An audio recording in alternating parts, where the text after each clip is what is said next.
نلڈے کے ساتھ اس کی زبان میری بارگاہ میں پیش کی جائے جس زبان سے وہ انالگ کہہ رہا تھا. پھر ویسے ہی حکم کی تعبیر ہوئی. پھر گلا کاٹ کر ان کی زبان کے پورے حصے کو طبق میں لے کر بادشاہ کی خدمت میں پہنچے تو وہاں لاش میں بھی انالگ کے نعرے لگ رہے تھے, یہاں زبان میں بھی انالگ نعرے لگ رہے تھے. اب بادشاہ بڑا پریشان ہوا.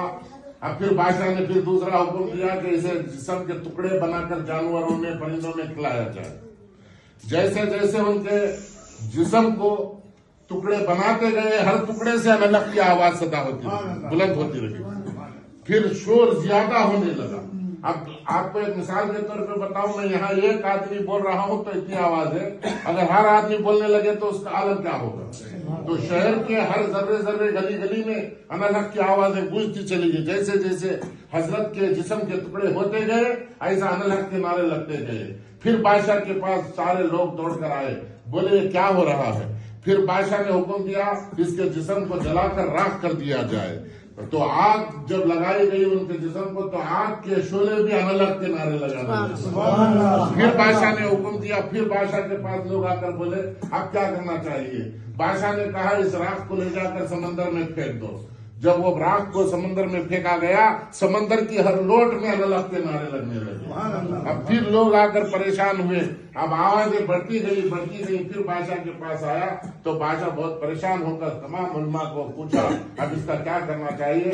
تو پھر حضرت جنید بغدادی کو طلب فرمایا اب یہ تمہارا مرید ہے, اب بتاؤ مجھے یہ اگر خاموش ہونا ہے تو کیا کرنا ہے. تو پھر آپ جنید بغدادی رحمۃ اللہ علیہ نے اس بادشاہ سے فرمایا اگر تم اس کے حق کو جب تک نہیں مانو گے یہ ٹھنڈا ہونے والا نہیں ہے. اگر تم اس کو مانو گے, اگر تم دین میں شامل ہو جاؤ گے تو یہ راکھ ٹھنڈی ہو جائے گی, یہ آب و ہوا ٹھنڈی ہو جائے گی. پھر اس نے توبہ کی, استغفار کیا, پھر مسلمان ہوا اور ان کے حق کو مانا.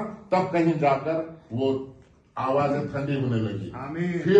پھر روایتوں میں آتا ہے پیر صاحب نے جا کر سمندر کے پاس کہا اے منصور تیرے حق کو ساری دنیا مان گئی ہے, اب تو ٹھنڈا ہو جا. پھر پورے آواز اب جتنے طوفانیں تھے وہ ٹھنڈی ہو گئی. پھر چادر کو بچھایا گیا. حکم ہوا کہ تو اگر ٹھنڈا ہو گیا ہے تو اس چادر میں آ کر سما جا.